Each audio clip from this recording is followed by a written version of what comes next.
Camarades combattants pour la liberté, pour la souveraineté et l'indépendance réelle, bonjour.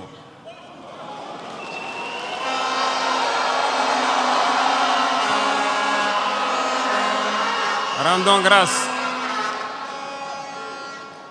grâce à Dieu qui a permis à ce que ce jour 11 juillet ait lieu et que nous puissions nous retrouver dans cette cuvette du Palais des Sports pour échanger autour de l'avenir de notre patrie.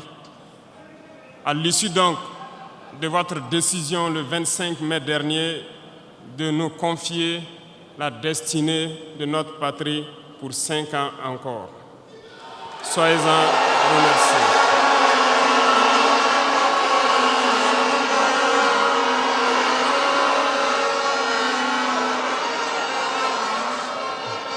Nous ne voyons pas cela comme un mandat, mais nous avons compris cela comme un message qui nous a été passé.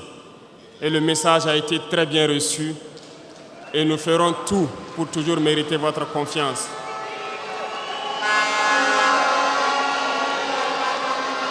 Permettez-moi également de rendre un vibrant hommage à toutes ces forces de défense, ces forces de sécurité intérieure, nos vaillants volontaires pour la défense de la patrie et toutes ces populations qui vivent dans ces zones à fort défi sécuritaire et qui tiennent debout. Nous leur rendons hommage et nous leur disons merci pour tout le sacrifice consenti pour notre patrie. Je vous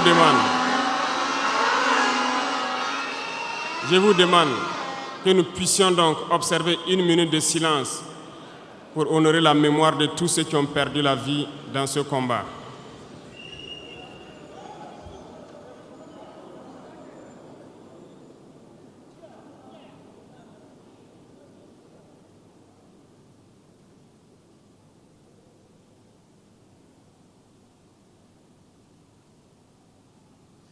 Je vous remercie.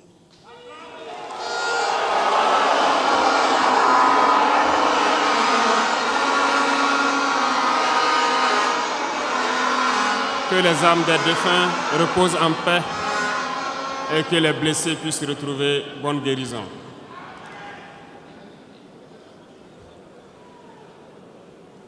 Camarades, l'émotion est grande, certes, mais permettez-moi que j'articule mes propos en 3 phases. La première phase va concerner l'étape à partir de laquelle je vais vous expliquer comment est-ce que nous voyons ce monde. La deuxième phase, nous allons nous consacrer à vous expliquer pourquoi nous devons continuer à nous battre. Et après, l'étape la plus importante, ça sera de vous décliner de façon sommaire la vision pour l'avenir, si je peux m'exprimer ainsi.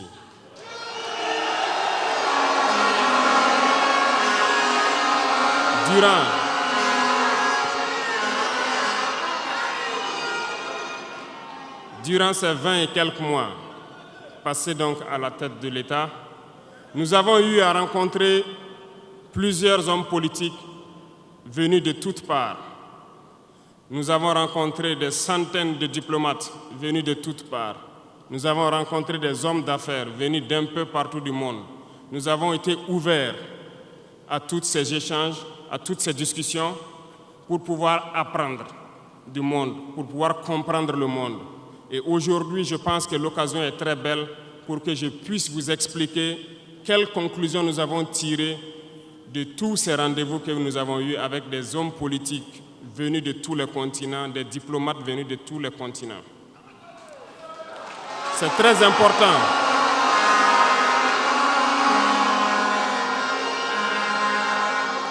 C'est très important la conclusion que nous avons tirée et ça doit vous permettre de comprendre le monde. Parce que souvent, dans nos contrées, nous n'avons pas cette perspective de pouvoir avoir accès à certaines personnes qui vont vous enseigner beaucoup de choses à travers leur comportement, à travers leurs propos et aussi en vous disant comment ils nous voient.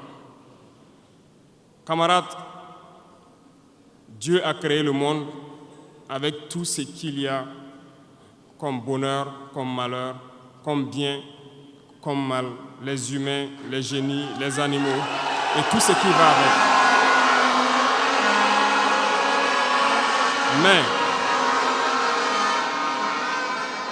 nous, humains, avons décidé de faire du monde autre chose. Chez les impérialistes, ils ont une vision du monde que je m'en vais vous expliquer. Le monde se résume en un triangle pour eux. Vous verrez le triangle dans la plupart de leurs insignes. Peut-être que vous ne comprenez pas, mais le monde se résume en un triangle. Pour eux, au sommet du triangle se trouve l'empire du bien. Et l'empire du bien, c'est eux. C'est la prospérité, c'est tout ce qui est positif. C'est eux qui ont droit à tout ce qui est bonheur sur ce monde. C'est eux qui ont droit à toutes les richesses. C'est à eux d'imposer leur manière de voir le monde. C'est à eux d'imposer leur vision, leur mode de vie. Voilà pourquoi, pendant la colonisation ou leur conquête, je dirais, ils venaient vers nos terres et ils disaient qu'ils ont découvert nos terres parce que pour eux, nous sommes des sauvages. Nous n'avons rien de comme eux, en fait. Donc, ils nous appelaient des indigènes. Et c'est eux, le peuple. Ils s'arrogent tous les droits. Et pour eux, le monde doit marcher comme ce qu'ils veulent. C'est simple. Je prendrai quelques exemples. Regardez à travers leurs films. Ils ont préparé l'esprit de leur peuple pour les faire comprendre qu'ils sont les meilleurs. C'est eux qui doivent tout posséder. Vous ne direz pas le contraire. Dans tous leurs films qu'ils propagent, vous trouverez toujours les méchants. Ce sont soit les Russes, soit les Sud-Américains, soit les Noirs qui jouent les mauvais rôles de trafiquants de drogue, de proxénètes, de trafic d'humains, jusqu'à un passé récent, bien sûr. Vous trouverez les Arabes qui jouent le rôle des terroristes. Voilà un peu comment ils perçoivent le monde.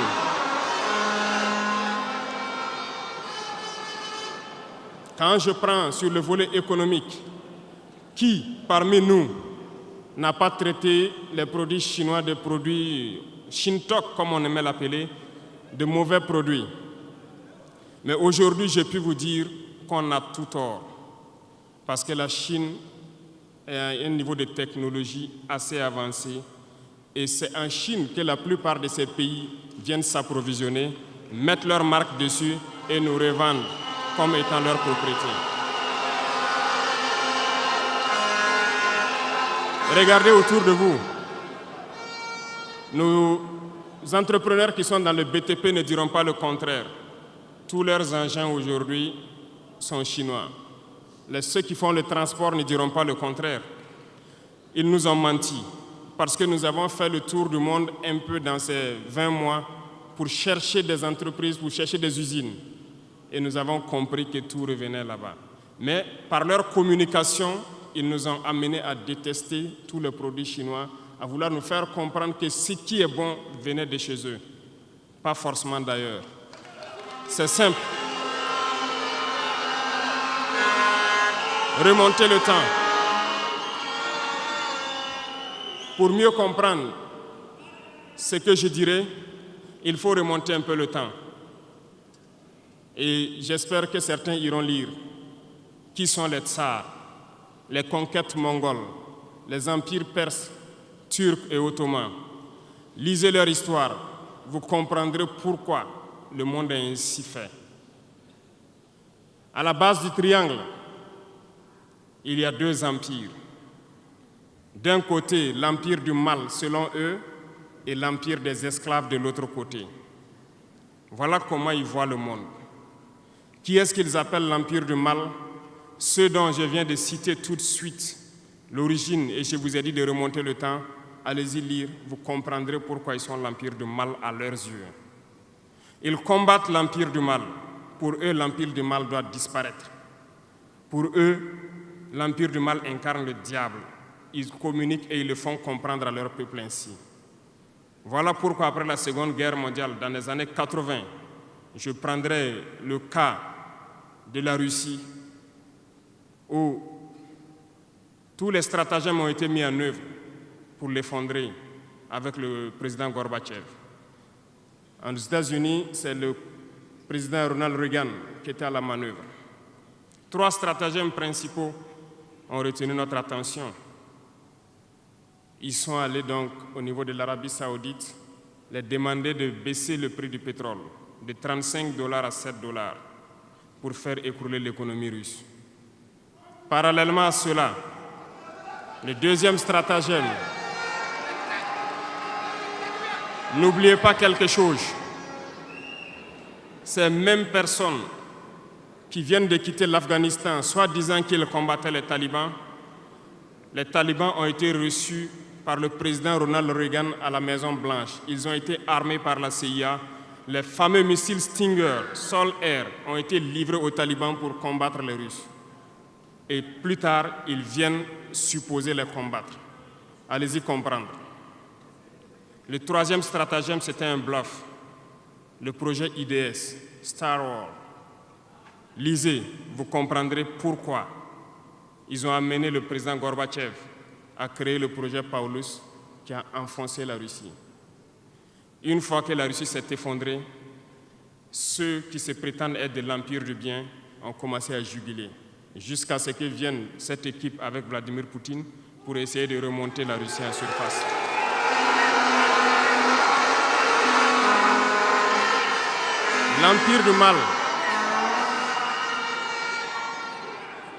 L'Empire du mal, selon eux, a beaucoup souffert. Regardez l'Iran aujourd'hui, toutes les sanctions possibles. Regardez comment ils qualifient certains peuples. Par la communication, ils peuvent arriver à vous amener à faire détester un peuple ou à aimer un peuple. Ils sont très forts dans la communication et ils passent par tous les canaux possibles. Regardez les guerres qui sévissent. Ils ont tout inventé pour leur propre intérêt. Et enfin, l'empire des esclaves, selon eux, c'est l'Afrique et certains peuples d'Amérique du Sud. Dans leur tête, comme je le disais dernièrement, l'Afrique les appartient, nos terres les appartiennent, les richesses de l'Afrique sont pour eux. Et ils ne peuvent pas concevoir que des Africains puissent s'émanciper, sortir la tête de l'eau et vouloir donc les tenir tête. Et pour cela, ils se sont mis un cliché en tête. L'Africain est facile à manipuler, il n'est qu'émotion. Ils trouveront toujours un Africain pour lutter contre son frère. Et ça a toujours été comme ça. Par la communication, ils vous ont amené à détester votre propre couleur de peau. Dans nos cultures et dans beaucoup de cultures au Burkina Faso ici, le deuil était symbolisé par la couleur bleue. Lorsqu'une femme perd son mari, elle portait donc des tenues de couleur bleue pour faire son deuil pendant un temps donné. Ce sont eux qui sont venus vous dire que le noir symbolise le deuil, le diable, la médiocrité, tout ce qui est mauvais. Et malheureusement, nous avons tellement avalé ça que lorsque nous sommes en deuil, nous nous mettons également en noir. Il faut que nous nous réveillons. Il faut que nous nous réveillons parce que voilà le cliché qu'ils ont en tête. Eux, ils sont l'empire du bien, d'autres sont l'empire du mal, et nous, nous sommes l'empire des esclaves. Voilà comment les impérialistes voient le monde. Il faut que vous compreniez cela. Et là, je m'en vais faire un coup de gueule à l'endroit donc de certains intellectuels qui continuent de vouloir prêcher pour les impérialistes. Est-ce qu'ils ignorent cette partie de l'histoire? Je n'invente rien. Ça a été déclassifié, vous trouverez tout ce que j'ai dit dans les bibliothèques ou partout sur les moteurs de recherche. Ces intellectuels n'ont-ils pas lu cela? Ne connaissent-ils pas l'histoire de ce monde? C'est peut-être par malhonnêteté ou quelques billets de dollars qui les amènent à toujours prêcher pour les impérialistes. Il faut que nos intellectuels arrivent à tout moment à prêcher pour conscientiser nos peuples, nos masses populaires, pour qu'ils comprennent d'où ils viennent et comment ils sont vus des impérialistes.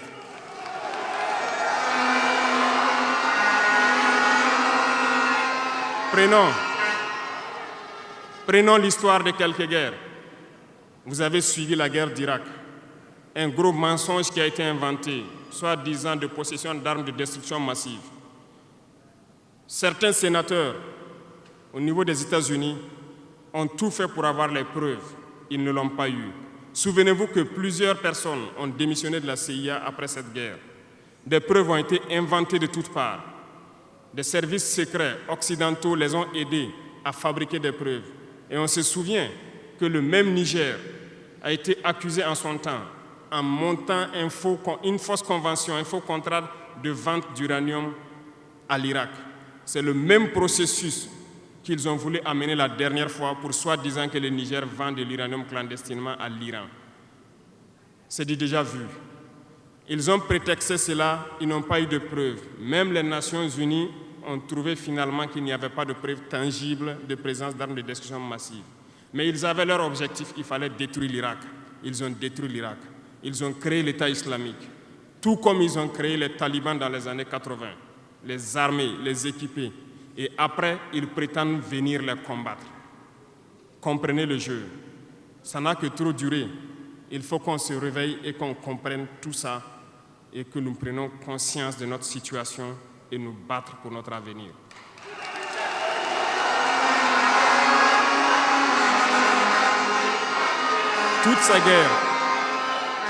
Toutes ces guerres ont été inventées, passant par l'Irak, la Syrie, la Libye, dans le but de déstabiliser le monde à leur profit, parce que nul ne doit pouvoir les égaler.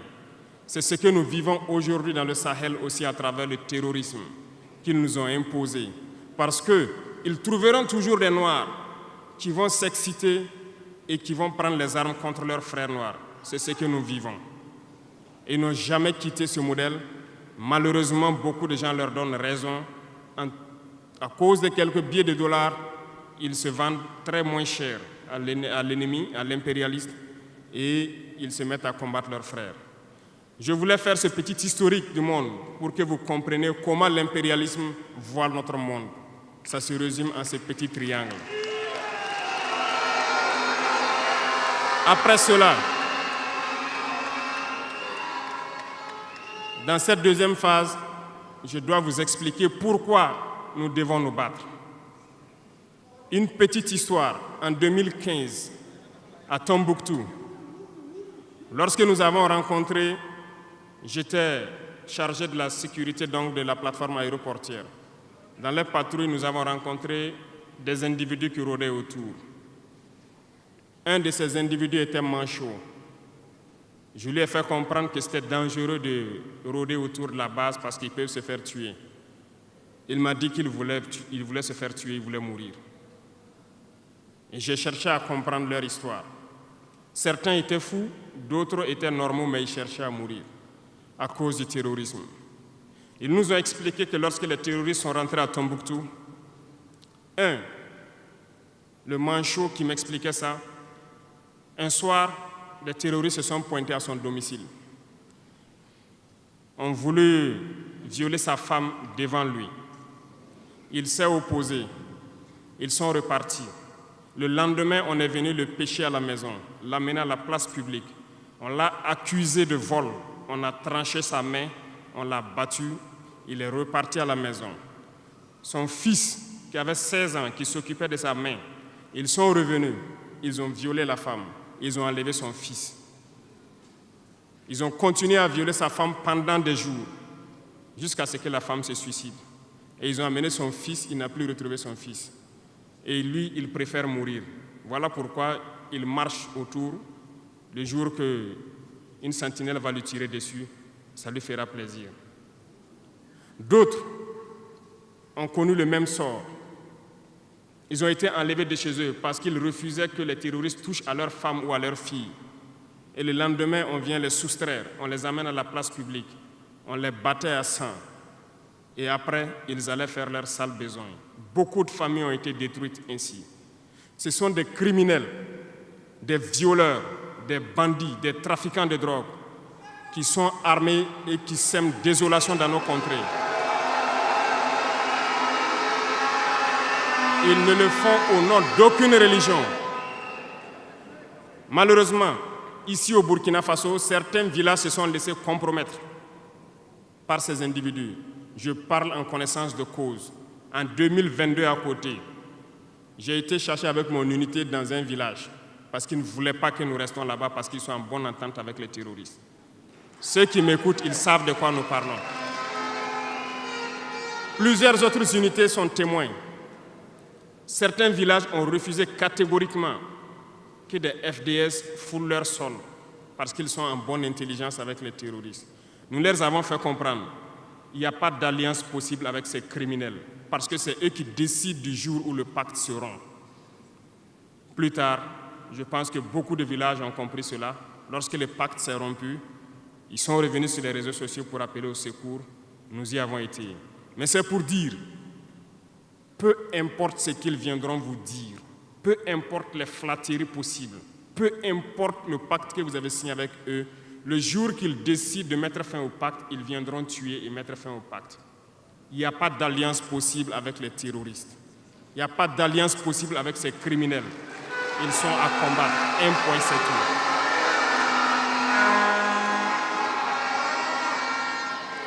Aujourd'hui, nous constatons un phénomène, malheureusement, dans nos villes ici. Certaines personnes se plaisent à passer de cour en cour, à faire comprendre aux épouses de certains FDS et certains VDP, aux familles de certaines personnes tombées pour la patrie, que eux, ils avaient une solution pacifique avec les terroristes. C'est nous qui avons voulu faire la guerre. Et voilà pourquoi tout ça se passe. Comment est-ce que des êtres humains, voyant tout ce qui se passe, comprenant le monde, peuvent avoir de tels propos? Ne vous détrompez pas. Soit nous les combattons ou ils nous combattent. C'est tout.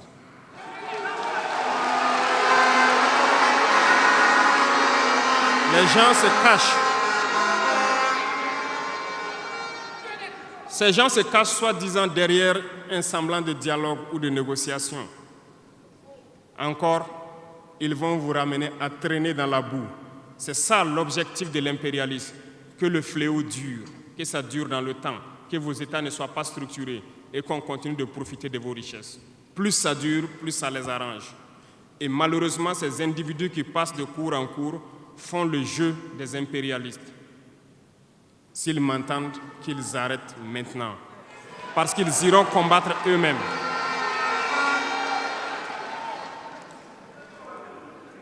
Nous n'avons pas le choix que de combattre. Et nous avons opté pour le combat, et c'est par là que nous serons libres, que nous serons réellement indépendants. Pour ce faire, nous avons pris le soin de diagnostiquer le problème profond du Burkina Faso. J'avoue que le problème est réel et profond. Le mal est là. Nous l'avons diagnostiqué et nous découvrons de jour en jour le système. Plusieurs nœuds ont été défaits, mais des nœuds restent à défaire parce que tous les jours que Dieu fait, nous découvrons certaines pratiques. Je peux comprendre, plusieurs décennies durant, ce système s'est installé. C'est devenu comme un gène dans nos ADN.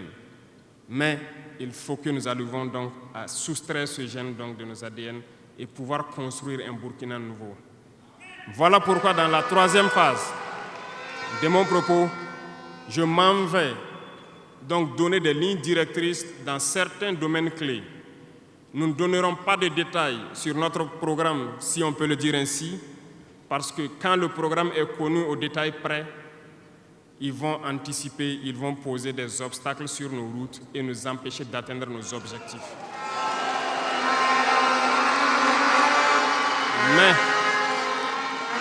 nous pouvons donc nous résumer en quelques mots. Parlant donc du domaine de la défense et de la sécurité, comme vous le constatez, nous avons opté pour le combat. Et pour cela, nous avons doublé presque les effectifs dans nos forces armées. Nous continuons de recruter et je pense que dernièrement, des recrutements ont été lancés côté officiers et sous-officiers et bientôt, dans quelques jours, le recrutement pour au moins 10 000 soldats devrait être lancé. Nous continuerons à renforcer les effectifs pour faire face Parce que où que vous soyez, malgré le recrutement qui a été fait, il y a toujours le besoin de militaires. Partout au Burkina Faso, certains villages continuent de vouloir la présence militaire. Donc, il y a lieu de continuer à recruter et à équiper. Et je peux vous assurer que nous sommes sur cette lancée.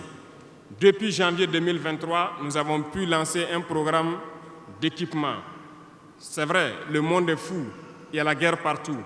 Aucune nation ne prend son équipement et vend, on fabrique pour vous. Ce qui a fait que ces équipements ont traîné près de 18 mois, mais les premiers ont commencé à venir, comme vous avez pu le constater la dernière fois, et les équipements vont continuer à venir, parce que nous voulons que le niveau de notre armée atteigne un niveau jamais égalé dans la sous-région.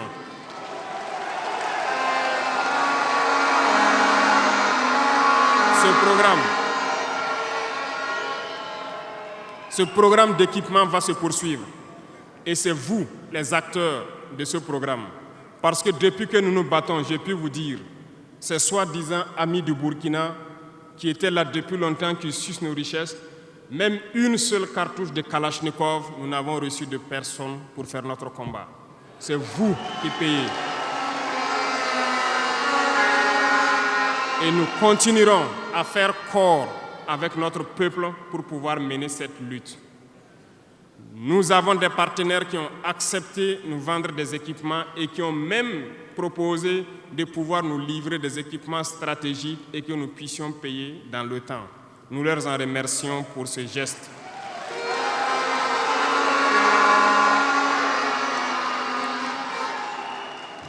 Et nous disons encore merci au peuple qui a compris le sens du combat, qu'il faut que nous nous battons. Si nous ne nous battons pas, ils viendront nous chercher chez nous, comme dans un poulailler ou dans une bergerie. Chaque matin, ils choisiront qui ils veulent pour aller exécuter sur la place du public, pour faire peur aux autres, aller trancher des mains ou des pieds sur la place publique pour faire peur aux autres. C'est comme ça leur tactique. Nous allons nous battre. Et nous nous donnerons les moyens pour y arriver. S'il arrive demain que nous sommes coincés dans une certaine lancée, nous viendrons encore vers le peuple et demander encore plus de sacrifices pour pouvoir atteindre l'objectif.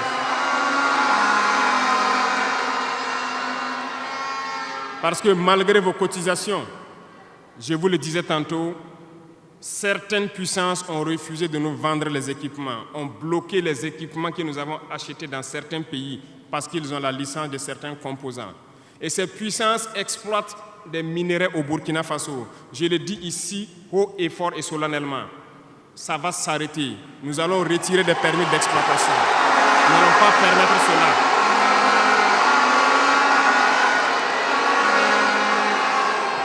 Vous ne pouvez pas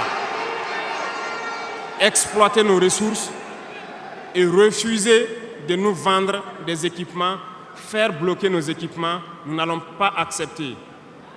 Qu'ils s'attendent, nous allons récupérer nos permis d'exploitation et nous allons l'exploiter nous-mêmes.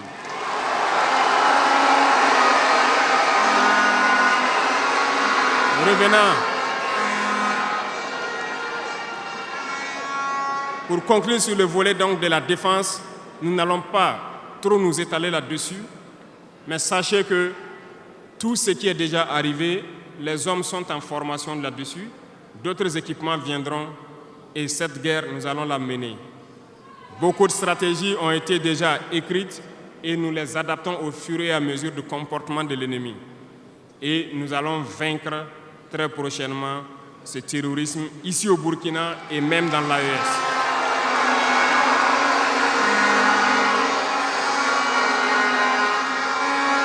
Pour ce qui concerne le domaine donc de la fonction publique, pendant longtemps, nous avons passé le temps à mettre en garde un certain nombre d'acteurs. Mais nous avons compris que le phénomène est tellement profond. La corruption, la mauvaise gouvernance dans les différentes administrations, le manque d'éthique persiste. Certains organes ont été donc mis en place dans le cadre de la lutte contre la corruption et dernièrement, certains arrêtés ont été pris pour ce qui concerne les primes de dénonciation. Le dernier acte à poser sera fait avant donc, la fin de ce mois. C'est un organe qui devra siéger dans tous les ministères pour s'auto-saisir de certains dysfonctionnements des actes de corruption et pouvoir agir. Et ces organes seront prêts. Parce que nous avons beaucoup de gros travailleurs aussi dans l'administration, mais qui sont mis à l'ombre, qui sont souvent mis à l'écart. Parce que pendant longtemps, ce sont les plus corrompus, les plus malhonnêtes qui ont été mis à la lumière, c'est eux qui bénéficient de tous les avantages. Et je dis donc aux travailleurs de faire attention à ces individus qui sont en train de perdre leurs privilèges, parce qu'ils vont continuer de vous manipuler, de vous intoxiquer et de vous envoyer dans de mauvais pâturages. Faites très attention à ces individus qui sont en train de perdre leurs privilèges, parce que nous n'allons pas permettre à ce que une soi-disant élite donc, qui avait été programmée s'arroge tous les droits donc, dans nos différentes administrations. Le dernier organe sera mis en place avant la fin de ce mois et le travail réel va commencer. Vous entendrez dire un peu partout, à l'issue de ça, que nous ne respectons pas certains textes, nous ne respectons pas certaines lois, mais il n'y a pas de loi ou de textes qui tiennent dans cette lutte lorsque c'est pour l'intérêt de la patrie. Qu'ils se le tiennent pour dire, donc, nous allons aller dans ce sens. Nous avons donc, dans le processus du recrutement, adopté une ligne de conduite. Nous sommes en train de faire un diagnostic, de vérifier les présences et de voir les besoins. Il n'est pas exclu qu'au cours de l'année, certains concours soient lancés pour augmenter des effectifs dans certains endroits. Certes, il y a eu d'abord une vague de concours qui a été lancée, mais dans tous les milieux, ils sont en train de faire le point. S'il y a besoin, je dis bien s'il y a besoin, nous continuerons encore de recruter pour être à un niveau acceptable et pouvoir faire fonctionner les différents organes donc, du pays pour le bonheur donc, des masses populaires. Dans le domaine donc, de la diplomatie, nous avons opté pour une diplomatie commune dans l'AES.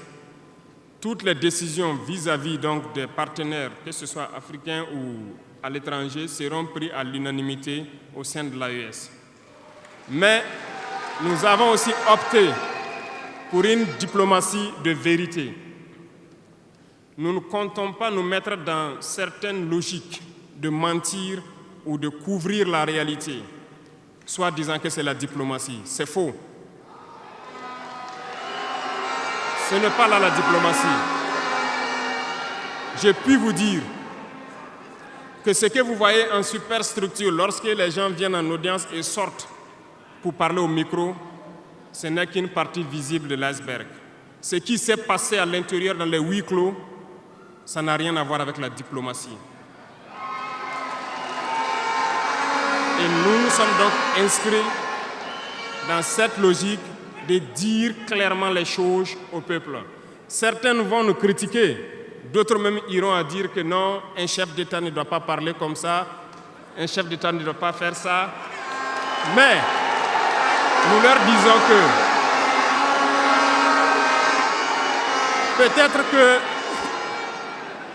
peut-être que ces gens qui critiquent de cette façon lorsque nous disons la vérité, peut-être qu'ils ont une école où ils ont appris à être chef d'État, comment le chef d'État doit être. Sinon, je n'ai pas encore vu cette école. Et pourquoi nous devons ressembler forcément aux autres, faire comme les autres?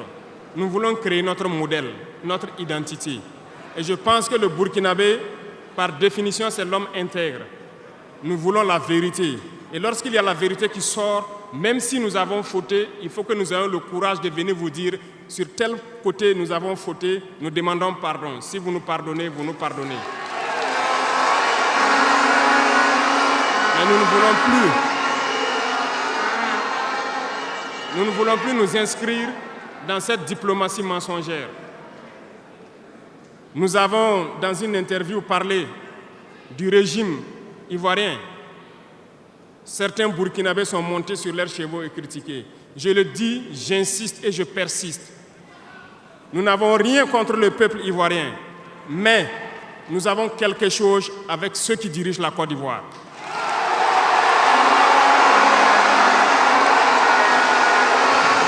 Nous le disons et nous le répétons encore.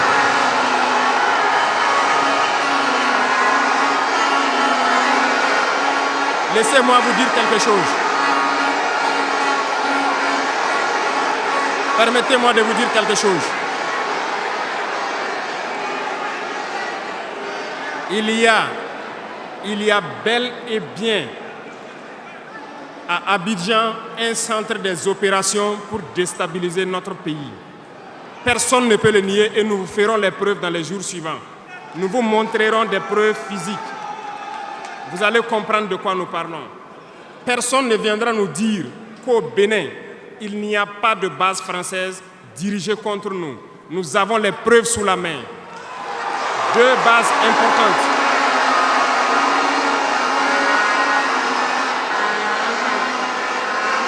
Nul ne peut le contester. Et je les mets au défi. Et nous n'avons rien contre le peuple béninois. Là, nous avons un problème avec la politique des dirigeants béninois. Et nous le disons haut et fort encore. Dans cette diplomatie, nous avons décidé de dire la vérité. Il y a bel et bien 2 bases. Une vers Kandi et l'autre en allant vers Porga ou je ne sais pas quelle localité. Des pistes ont été réaménagées à plus de 3000 mètres de long. Des avions atterrissent. Les gens équipent et forment les terroristes là-bas. Nous avons des enregistrements audio d'agents français au Bénin là-bas qui se jouent le centre des opérations des terroristes. Ils montent les opérations avec eux. Ils les aident à se soigner. Ils font tout ce qu'il y a là-bas. Nous avons tous les détails sur eux. Et vous ne voulez pas qu'on le dise à notre peuple? On va le dire. Si vous ne le voulez pas, s'ils ne le veulent pas, qu'ils arrêtent de se comporter ainsi. C'est simple. Nous n'avons forcé personne à prendre son indépendance. Si vous décidez de rester dans votre situation, mais ne prenez pas vos pays pour en faire des bases arrêts parce que ce sont vos populations qui vont en souffrir après. Et ce n'est pas une bonne politique. Nous le disons par expérience, et je le répète toujours, le Burkina a été une base arrière pour déstabiliser certains pays. Et ce n'est pas bien. Le Burkina a été une base arrière à un moment donné pour les terroristes ici. Voilà le prix que nous payons. Donc, pour prévenir les peuples de ces pays dont je parle, doivent parler à leurs dirigeants et qu'ils arrêtent cette politique parce que ça ne les arrange pas du tout.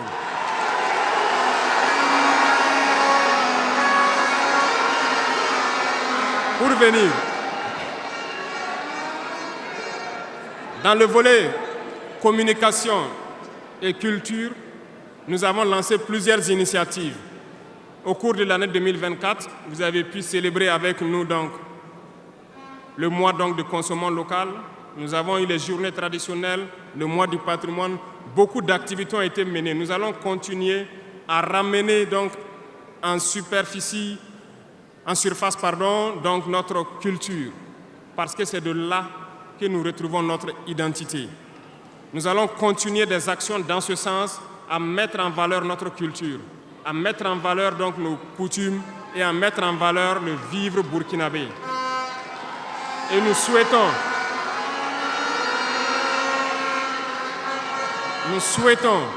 que chacun soit acteur de l'émergence du Burkina Faso à travers sa manière de communiquer. Parce que tout se trouve dans la communication aussi. Vous avez suivi dernièrement la guerre communicationnelle qui a été dressée contre nous et ça continue, ça ne va pas s'arrêter. Et je souhaite que tous ceux qui sont dans la communication puissent être professionnels.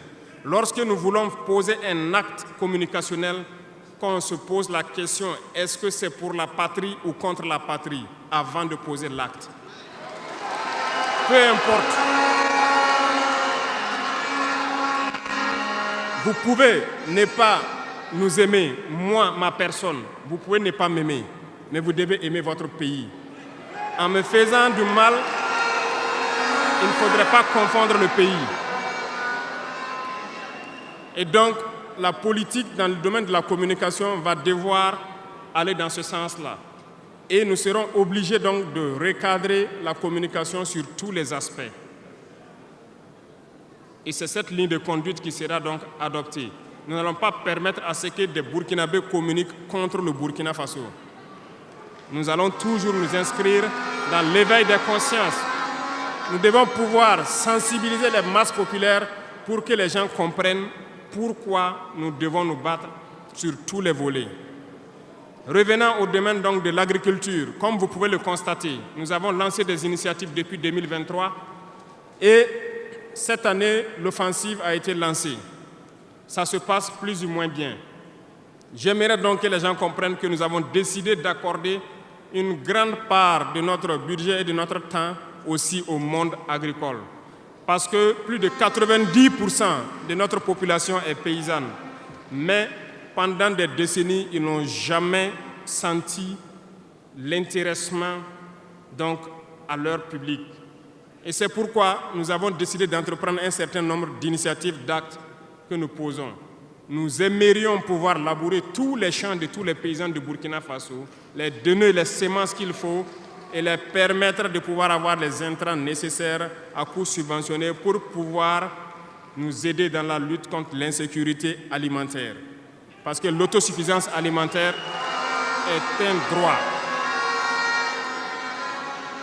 C'est dans ce même sens que nous avons créé dernièrement l'ONBA, l'Office national d'aménagement des barrages hydro-agricoles. Nous allons l'équiper parce que tous êtes témoins dans vos différentes régions que nous avons beaucoup retenu d'eau, beaucoup de barrages, mais qui sont ensablés, qui sont bouchés. Et nous avons la possibilité de faire d'autres barrages. Nous sommes en train de payer de l'équipement pour cet office pour qu'il puisse se déployer sur le territoire et avec la contribution des populations, pouvoir construire beaucoup de barrages et désensabler beaucoup de barrages. Nous allons poursuivre ce combat.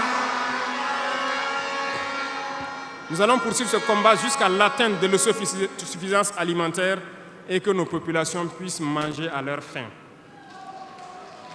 Dans le domaine des infrastructures, nous avons un manque crucial de routes. Et en faisant l'analyse, nous avons trouvé pour certaines routes des études très vieilles. Et pour d'autres, il n'y a pas d'études. Nous ne pouvons pas construire une route sans avoir des études. Les études sont préalables. Voilà pourquoi dans ce secteur, nous avons ordonné au ministère de faire beaucoup d'études sur beaucoup de tronçons, ce qui nous permettra donc à l'avenir de pouvoir lancer des travaux et bien faire ces travaux pour que ce soit durable sur beaucoup de tronçons. Pour cela, nous avons remarqué que les frais pour bitumer 1 km de tronçon, nous sommes autour de 500 millions de francs. Donc pour 100 km avec les ouvrages d'assainissement, nous n'avons pas moins de 60 milliards pour faire 100 km de route bitumée. C'est très cher et très coûteux. La technique a été de créer donc des brigades d'intervention, donc des infrastructures. Nous sommes en train donc de vouloir équiper plusieurs brigades avec de l'équipement pour faire le minimum et permettre donc aux entreprises aussi du BTP de vivre et de faire une partie. Nous allons partager donc la poire en deux pour pouvoir baisser les dépenses et pouvoir faire le maximum de routes possibles dans un laps de temps.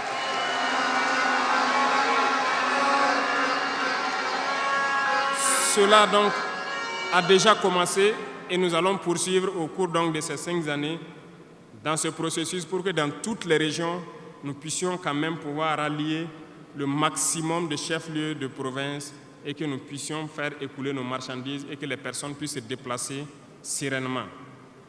Dans le domaine donc, de l'urbanisme, nous sommes dans un processus de pouvoir redessiner nos villes. Et si vous remarquez, les villes sont trop grandes, si je prends Ouagadougou, mais les infrastructures d'assainissement et autres ne suivent pas. Ça fait que nous pataugeons dans la boue et nous n'avons pas assez d'assainissement. Ça nous crée beaucoup de maladies qui peuvent donc amener des épidémies. Nous avons un processus de pouvoir concentrer les villes à travers donc des constructions à hauteur. Pour cela, nous avons un plan que nous avons établi pour pouvoir aller d'un quartier et concentrer le maximum et maintenant étendre aux autres quartiers. Certainement, si les gens sont déplacés dans ces quartiers, beaucoup de terres vont se libérer pour pouvoir maintenant dessiner de bons plans pour nos villes. Nous allons commencer par des villes, un certain nombre de villes d'abord, et pouvoir l'étendre à toutes les autres villes. L'urbanisme doit pouvoir donc nous amener à jouer sur le volet de la santé. Parce que si l'urbanisation est bien faite, il y a un bon nombre de maladies telles que la dengue, le choléra et certaines maladies liées aux eaux sales qui stagnent dans nos rues. Nous allons donc avoir un bon résultat dans le domaine sanitaire. Ce qui m'amène donc dans le volet de la santé. Nous avons décidé depuis un temps de rehausser le plateau technique d'un certain nombre de CHR, d'équiper certains centres donc de scanners et d'appareils qui puissent permettre aux citoyens d'avoir des examens adéquats et à moindre coût. Nous allons continuer dans ce processus. Voilà pourquoi nous avons lancé l'initiative présidentielle pour la santé au Conseil des ministres passé. Il s'agira de créer ce que nous avons appelé des centres de santé communaux. Et dans ces centres de santé, nous avons intégré un minimum de services qui doivent être servis aux populations. Il s'agira de l'imagerie, c'est-à-dire tout ce qui est échographie et radiographie, des banques de sang et aussi des laboratoires, pour que les populations des différentes provinces et communes, certaines communes, n'aient pas à se déplacer ou avoir besoin d'ambulance pour une transfusion sanguine, amener des malades vers certains centres, qui peuvent d'ailleurs ne pas arriver à cause de l'état de la mauvaise route. Donc, cette initiative est déjà lancée et nous allons faire en sorte que nous puissions commencer avant la fin de l'année la construction des premiers centres et leur équipement. Nous allons le poursuivre au fur et à mesure jusqu'à la limite donc de nos moyens pour pouvoir donner une santé, un système de santé fort à toutes nos populations. Nous ne voulons pas voir quelqu'un quitter sa localité pour venir vers un CHR pour une radio ou pour une transfusion sanguine. Donc, c'est bien possible. C'est bien possible parce que je reviens encore à nos impérialistes qui nous ont pillés pendant longtemps. Regardez, leurs simples hôpitaux pour leurs animaux sont plus équipés que nos centres de santé. Ce n'est pas concevable. Nous pouvons atteindre ce niveau et nous avons décidé de nous battre pour atteindre ce niveau. Le ministère a été instruit aussi de former le personnel nécessaire pour équiper ces centres-là au fur et à mesure que nous les mettons en place, parce que ça nécessite des professionnels engagés. Et pour être plus pointu, nous avons remarqué que nous avons des médecins assez posés, prenant l'exemple de ceux qui opèrent le cœur. Nous sommes en train donc de les accompagner pour pouvoir avoir un institut vraiment assez équipé et les permettre de faire certaines chirurgies du cœur sur place parce qu'ils en ont la capacité. C'est l'équipement qui les manque. On attend leur point de situation pour pouvoir les aider et les soutenir. Beaucoup d'autres spécialités ont fait leurs preuves et nous ferons tout pour les accompagner donc dans ce sens. Dans l'initiative, il est prévu aussi des centres de réanimation dans certains CHR qui n'en disposent pas. Parce qu'il nous a été dit qu'après plusieurs opérations, des patients souvent décèdent du fait de manque de centres de réanimation. Donc c'est un tout complet que nous sommes en train de mettre en œuvre pour pouvoir renforcer le système de santé. Et nous sommes convaincus que si les Burkinabés mangent à leur faim et que l'urbanisation est bien faite, nous avons déjà gagné en termes de santé sur beaucoup de plans. Et il faut l'accompagner maintenant avec l'équipement.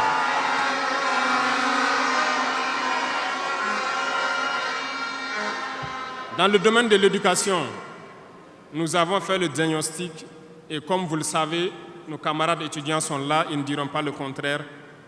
Comment quitter ces chevauchements d'années, comment refaire le système? Eh bien, nous avons abouti à une conclusion.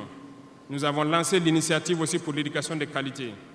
Ça va intégrer tous les volets, de la maternelle jusqu'à l'université. Les premiers bâtiments devront donc pousser aussi avant la fin de l'année. Nous avons opté pour des constructions en hauteur pour rassembler le maximum d'élèves sur des superficies données pour permettre un contrôle approfondi et judicieux de l'enseignement, parce que l'enseignement, c'est aussi de l'éducation. Et au finish, nous devrons avoir des complexes dans la plupart de nos communes, qui vont de la maternelle jusqu'au secondaire, et les centres universitaires doivent voir leur capacité augmenter aussi. Quand nous prenons aujourd'hui nos salles de classe à 3 classes qui sont construites un peu partout, la saison des pluies a commencé, les intempéries encore sont venues nous montrer que ce n'est pas la bonne option. Voilà pourquoi nous ne voulons plus faire ces centres isolés avec des petites maisons de 3 salles et nous allons passer à des constructions à hauteur pour avoir le maximum d'élèves dans un espace donné et l'encadrement conséquent pour une éducation de qualité. Beaucoup d'autres choses seront initiées dès le primaire. Nous allons revenir à certains fondamentaux de discipline et d'instaurer donc un certain nombre de valeurs à inculquer aux plus jeunes depuis le primaire pour qu'ils soient de bons citoyens de demain.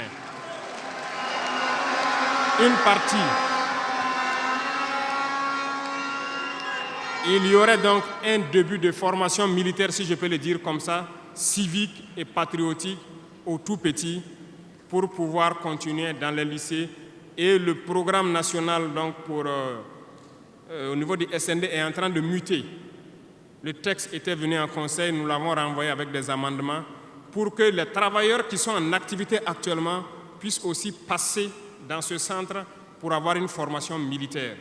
Et ça va s'organiser à tour de rôle sur des périodes bien précises.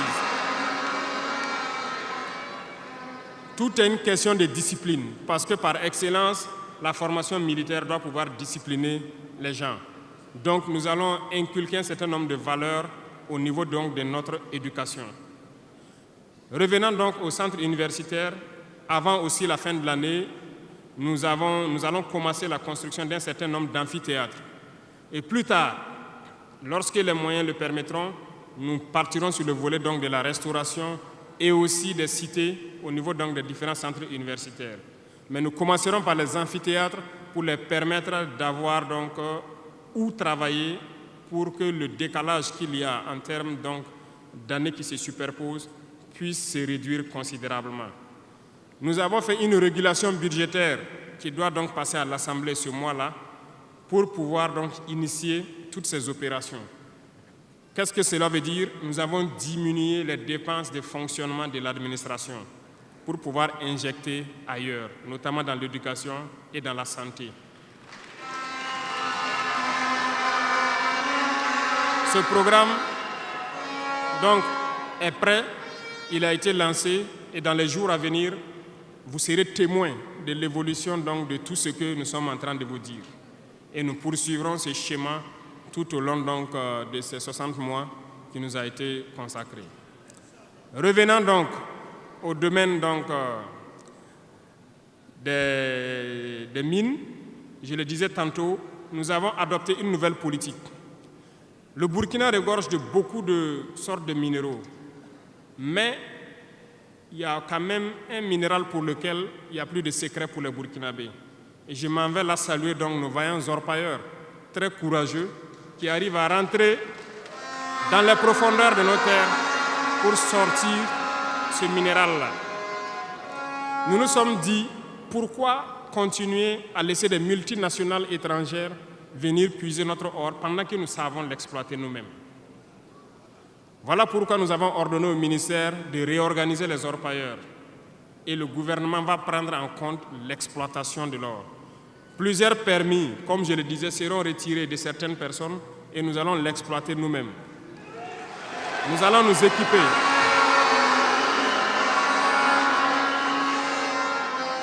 Nous allons nous équiper en machines pour le faire, mais même si nous n'arrivons pas à nous équiper de manière conséquente, nos orpailleurs ont fait leur preuve de courage et d'abnégation.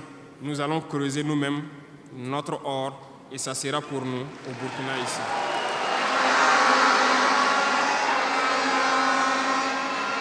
Pour les autres substances,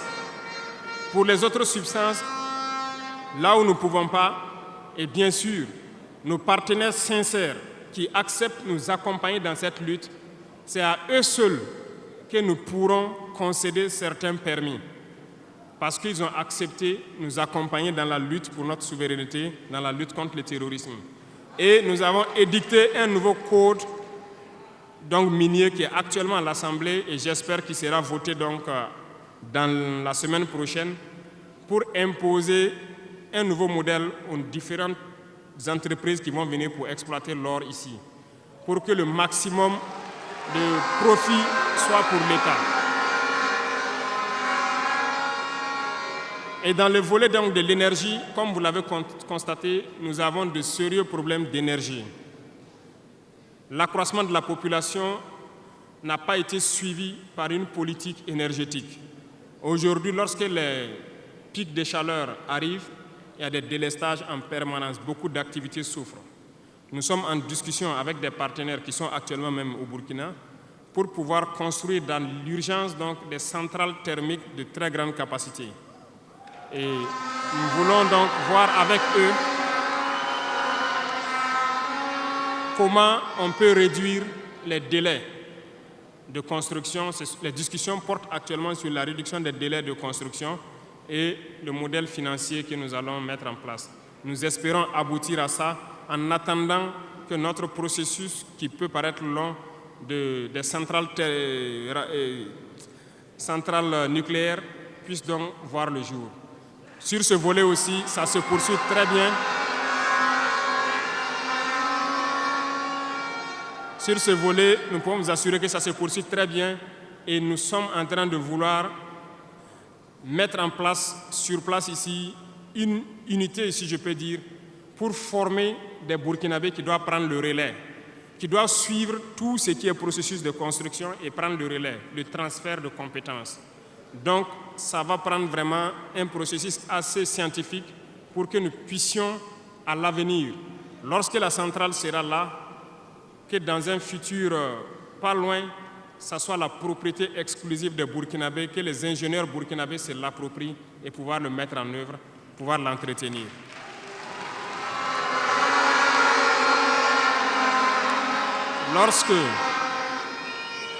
Lorsque les conclusions donc, des discussions qui sont en cours avec les partenaires pour la centrale thermique verront le jour, nous allons vous mettre ça à disposition. Et si nous avons besoin de vous, nous allons vous le dire pour pouvoir mettre en œuvre rapidement ce plan aussi. Parlant donc du domaine de l'économie, qui tient beaucoup à cœur, nous sommes en train de mettre en place un processus. Le paiement donc, de la dette intérieure a commencé un peu avec les plus petites dettes. Les factures de moins de 100 millions ont été payées et nous poursuivons au fur et à mesure parce que ça doit permettre de soulager le secteur privé et de pouvoir donc relancer l'économie. Actuellement, nous allons nous tourner rapidement vers les sociétés d'État. Leur assemblée générale vient de finir, comme vous l'avez constaté. Elles fonctionnent très bien et elles ont fait de très bons résultats.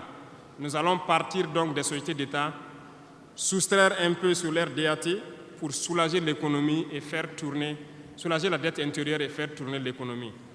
Donc dans les jours à venir, s'il plaît à Dieu, beaucoup d'entrepreneurs doivent être soulagés après donc, la signature de conventions avec les sociétés d'État.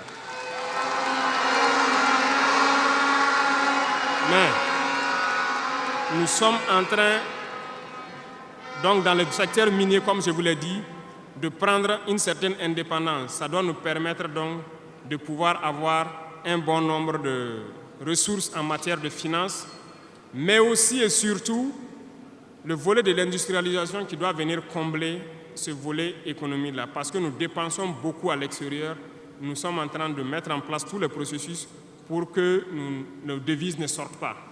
En attendant, au niveau de l'AES, comme vous l'avez constaté, nous avons décidé de mettre en place une banque d'investissement et aussi un fonds souverain. Ce processus, donc, les techniciens sont là-dessus.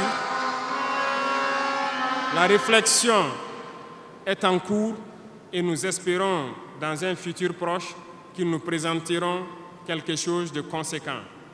L'autre volet stratégique que je ne vais pas parler et dont vous savez, nous avançons sereinement et au moment venu, ça va vous surprendre et rester à l'écoute. C'est tout ce que je peux dire.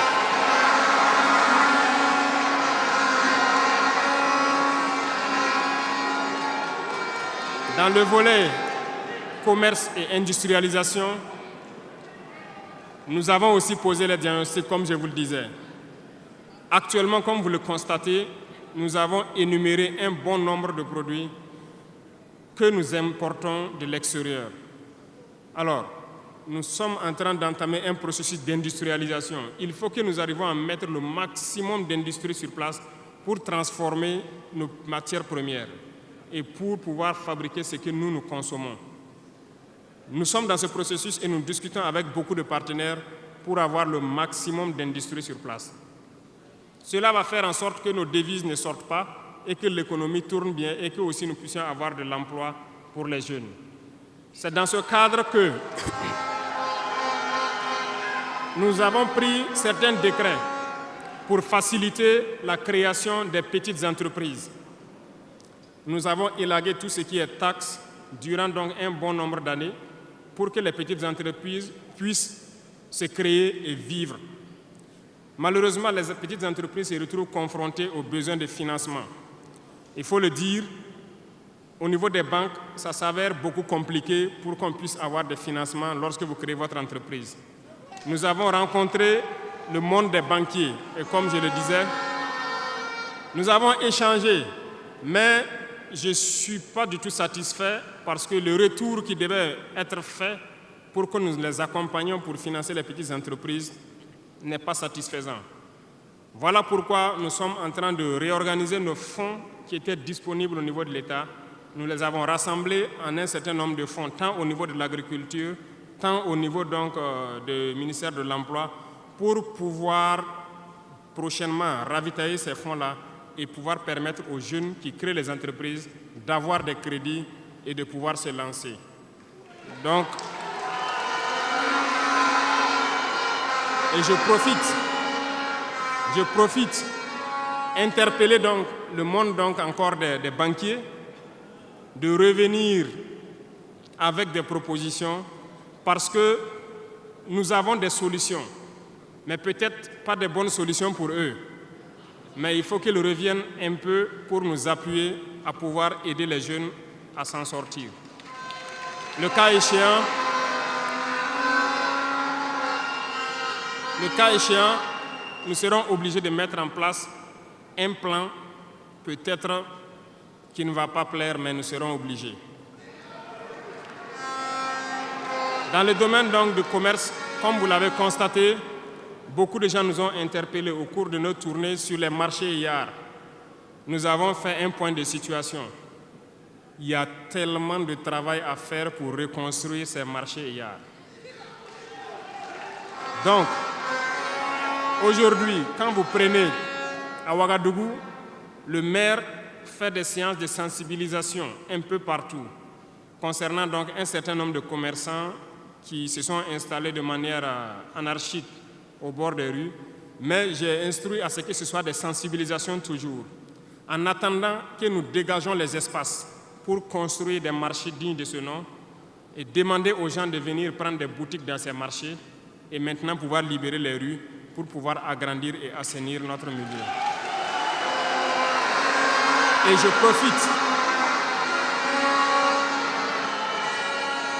je profite donc vous demander, vous aussi, population des villes, de nous aider dans cette phase de sensibilisation en vous sensibilisant vous-même pour ne pas aller construire autour des poteaux de la Sonabel qui sont un danger pour vous-même, de ne pas aller construire sur les caniveaux d'évacuation d'eau. Et je compte sur vous pour qu'on puisse donc atteindre cet objectif-là.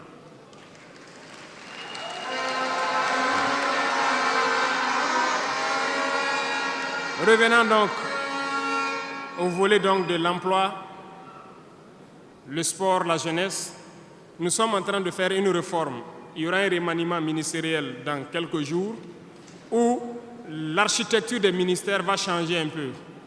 Nous allons consacrer un ministère entier à la formation secondaire et professionnelle pour que nous n'ayons plus à avoir donc au niveau de l'université ce blocage qui est là actuellement. Nous devons pouvoir professionnaliser beaucoup de jeunes depuis le lycée.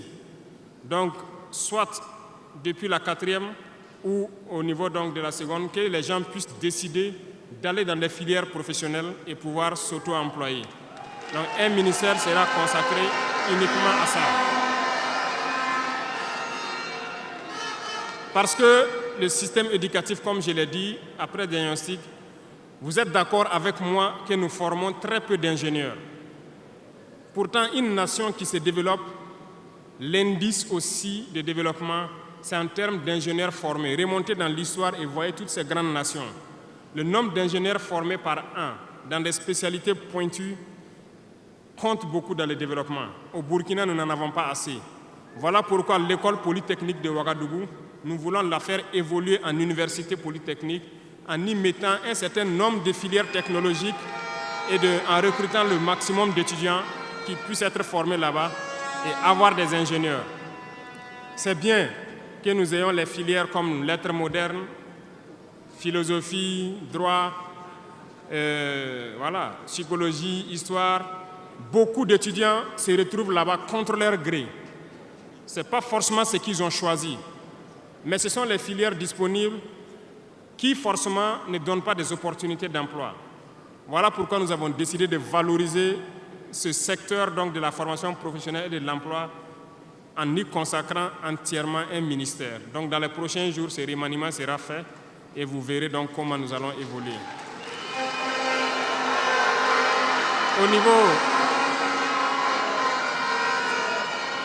Au niveau du sport, la jeunesse et le sport, nous avons jugé nécessaire qu'il faut reprendre la main. Il faut reprendre la main pour recadrer. Parce que, première chose, le sport permet d'éviter un certain nombre de vices. La drogue, l'alcool, certains vices de la société peuvent être combattus à travers le sport. Nous voulons donc mettre des pôles dans toutes les régions, reconsidérer l'UCBF et toutes les disciplines sportives pour pouvoir les valoriser et créer les pépinières pour qu'au niveau professionnel, nous ayons le maximum de Burkinabés qui défendent les couleurs de Burkina Faso à l'extérieur. Le ministère qui sera consacré à ça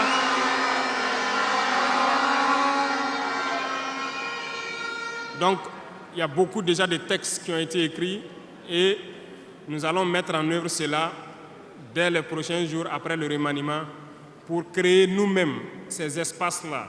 Cela va demander à ce que nous puissions pouvoir unir un certain nombre de forces pour y arriver. Et je compte sur vous, au niveau de chaque région, de chaque province, de pouvoir avoir donc cette discipline sportive-là et de s'encourager à faire le sport, à pouvoir permettre d'identifier les talents et de les faire émerger. Donc, certains volets de la gouvernance, tels que la transition digitale, nous n'allons pas nous évertuer là-dessus parce que c'est un processus un peu nouveau. Nous sommes dans la dématérialisation pour pouvoir lutter contre la corruption et aussi faciliter beaucoup de choses aux usagers. Le processus a déjà été lancé et vous voyez tous les jours les applications qui sont créées qui nous permettent donc de pouvoir faire faciliter un bon nombre d'activités au niveau des usagers. Même au niveau de la justice, vous avez pu voir que les casiers judiciaires et les certificats de nationalité aujourd'hui peuvent s'obtenir facilement en ligne. Donc nous allons continuer dans ce processus également.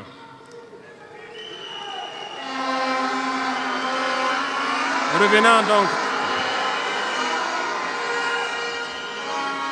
au domaine donc de l'humanitaire, nous avons donné donc instruction au ministère. C'est le ministère de la Femme, du Genre, de la Cohésion sociale et de l'Action humanitaire. C'est eux qui traitent toutes ces questions. Mais nous avons décidé dans une première phase de nous concentrer sur l'action humanitaire, notamment soutenir les populations qui retournent dans leur village. Aujourd'hui, imaginez des populations qui retournent dans leur village en début de saison ou pendant la saison pluvieuse. C'est très difficile pour eux de pouvoir se nourrir ce temps-là. Donc, certains volets peuvent sentir moins donc, la présence du ministère, notamment le genre et autres. C'est parce que nous avons donné instruction au ministère de se concentrer sur l'action humanitaire. Au fur et à mesure que les villages rejoignent, que les villages puissent avoir le minimum pour survivre.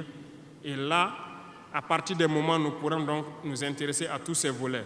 Parce que la cohésion sociale dont nous parlons ne peut advenir que lorsque les gens mangent à leur faim d'abord. Un pauvre et un riche ne peuvent pas s'asseoir sur la même table et parler. Si l'un a faim et l'autre... Voilà, c'est compliqué. C'est ce que je passe mon temps à dire à tous ceux qui viennent nous parler de cohésion sociale. Quelqu'un ne peut pas avoir faim et quelqu'un qui mange à sa faim, vous voulez les asseoir pour parler à la même table, ce n'est pas possible. Il faut que tout le monde ait à manger d'abord.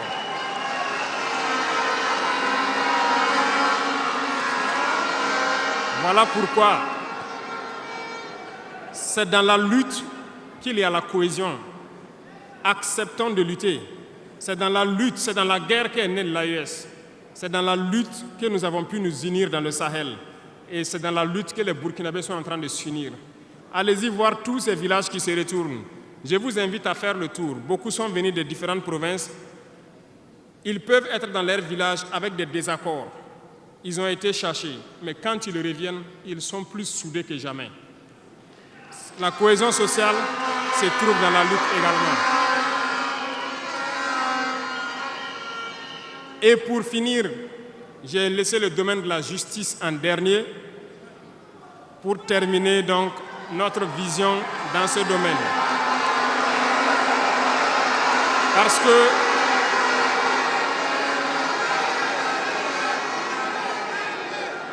Parce que nous avons un sérieux problème dans ce volet. Nous avons entamé des réformes il n'y a pas longtemps au niveau du Conseil supérieur de la magistrature. Nous avons vu des écrits, nous avons vu des comportements de certains syndicats du monde de la justice. Très bien, certains ont tenté de boycotter tout ce qu'ils peuvent, mais comme le disait Diop, avec ou sans eux, nous allons avancer.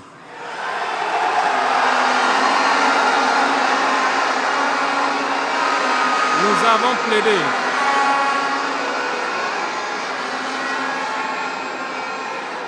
Nous avons plaidé pour une justice juste, si on peut le dire. Nous avons sensibilisé beaucoup les gens, mais nous nous sommes rendus compte qu'il y a beaucoup de brebis galeuses dans leur rang, malheureusement. Nous ne pouvons pas comprendre que malgré tout ce que nous disons, il y a une justice pour le pauvre et une justice pour les riches. Ça ne peut pas continuer. Lorsqu'on le dit, ils disent que nous ne devons pas parler de ça. Nous allons parler de ça et bien même. Parce que, remarquez jusqu'au jour d'aujourd'hui, lorsqu'un citoyen lambda, qui ignore la loi d'ailleurs, même si on dit nul n'est censé ignorer la loi, un citoyen lambda a un problème en justice, on peut l'attraper, le mettre en prison sans jugement pendant longtemps d'abord. Mais lorsque un autre citoyen a un problème en justice, pour peu qu'il puisse mobiliser 1, 2, 3 avocats, son dossier est rapidement pris en compte, jugé rapidement, pendant que le pauvre, lui, il croupit d'abord en prison. On ne peut pas accepter ça.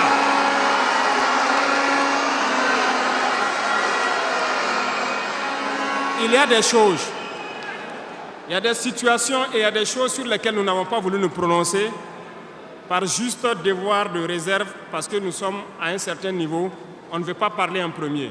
Mais nous allons rompre ce tabou-là. Ça ne peut pas continuer comme ça. Il faut que les gens changent de manière d'être. Beaucoup de gens sont toujours en prison sans jugement.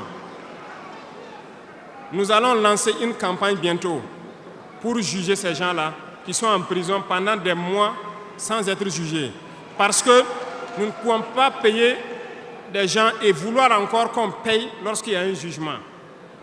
Ces pratiques vont cesser, ça fait partie du fonctionnement. Et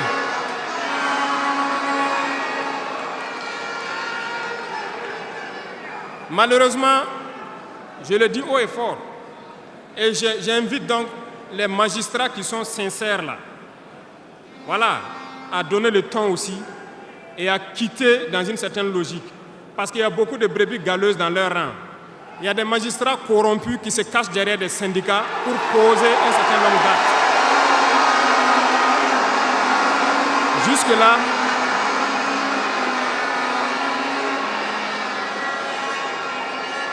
Jusque-là, nous sommes restés dans une certaine logique d'essayer de respecter certaines règles.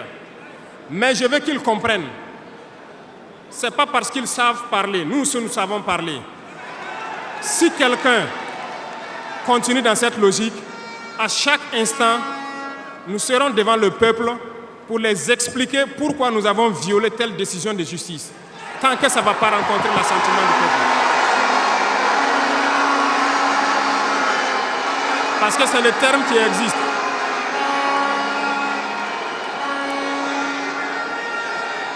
La patrie d'abord, la patrie avant tout.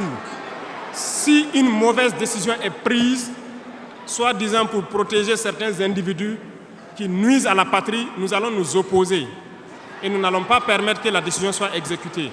Et nous allons expliquer pourquoi nous nous opposons. Le Conseil supérieur de la magistrature a été modifié dans son architecture. Ils seront installés, si ça n'a pas déjà été fait, et ils vont commencer le travail. Tous ceux qui avaient les dossiers, des magistrats qui avaient été pris la main dans le sac, qui ont des dossiers, on va remettre tout à jour, ils seront jugés aussi, comme les autres.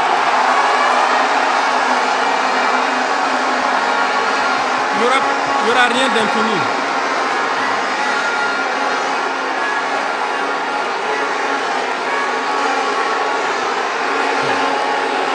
Ils sont au courant.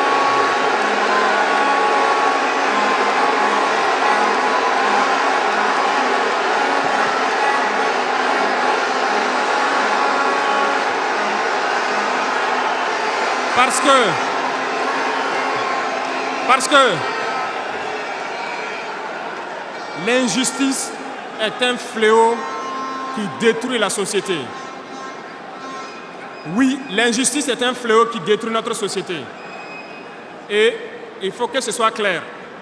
Certains diront qu'on n'avait pas besoin de le dire ici, on avait besoin de le dire. On les met en garde et ça sera fait.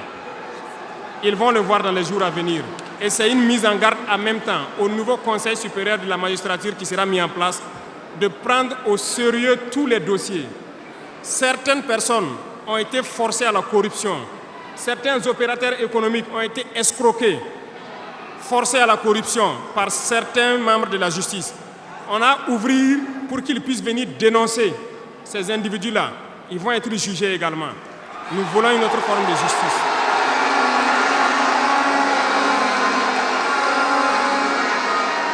Nous ne le faisons pas pour nous-mêmes. Nous ne le faisons pas pour nous-mêmes, mais nous le faisons pour la masse. Parce que les deux catégories de citoyens, cette minorité qui se retrouve être la minorité dirigeante et la majorité qui est la masse populaire paysanne qui est croupie dans les villages, nous n'allons pas permettre à ce qu'il y ait cette distanciation en matière de justice. Donc, j'ai laissé la partie de la justice en dernière partie pour les dire que la bataille sera lancée. Et nous comptons sur les magistrats honnêtes pour faire le travail honnêtement et expédier de leur rang les corrompus, les vendus et les escrocs. Nous n'allons pas continuer à les embourgeoiser, à les enrichir. On va nettoyer. Et s'il faut que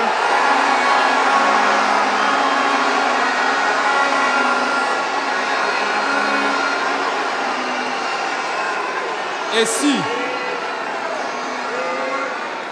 à partir de ces propos que je tiens aujourd'hui, certains décident de faire des mouvements d'humeur ou de ne pas travailler, ils sont libres. Nous prendrons les mesures qui sied. Mais le pays va avancer.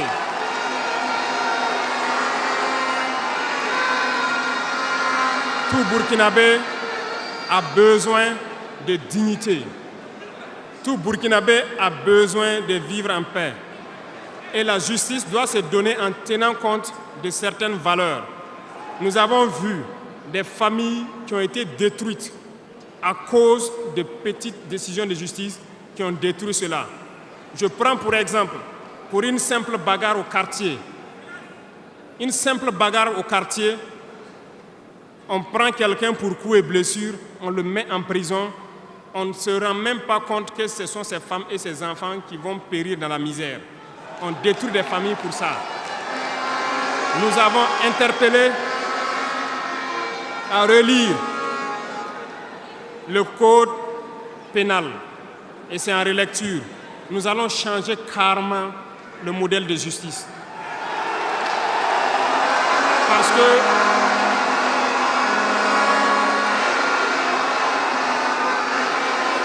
nous l'avons dit et nous le prêchons. Il y a plein de fautes. Il y a plein de fautes qui peuvent trouver un solutionnement sans être forcément la prison. Et je peux vous promettre que dans ces 5 ans, nous allons faire en sorte pour diminuer de manière drastique le nombre de prisons et augmenter le nombre de travailleurs dans nos plaines, parce que nous allons récupérer nos plaines.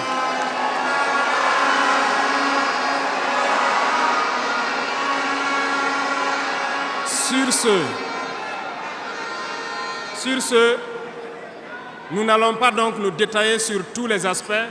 Nous allons nous arrêter là parce que vous avez beaucoup de questions sûrement à poser sur ce que nous venons de dire et nous allons vous apporter les réponses claires, simples et limpides. Merci beaucoup et je vous laisse la parole.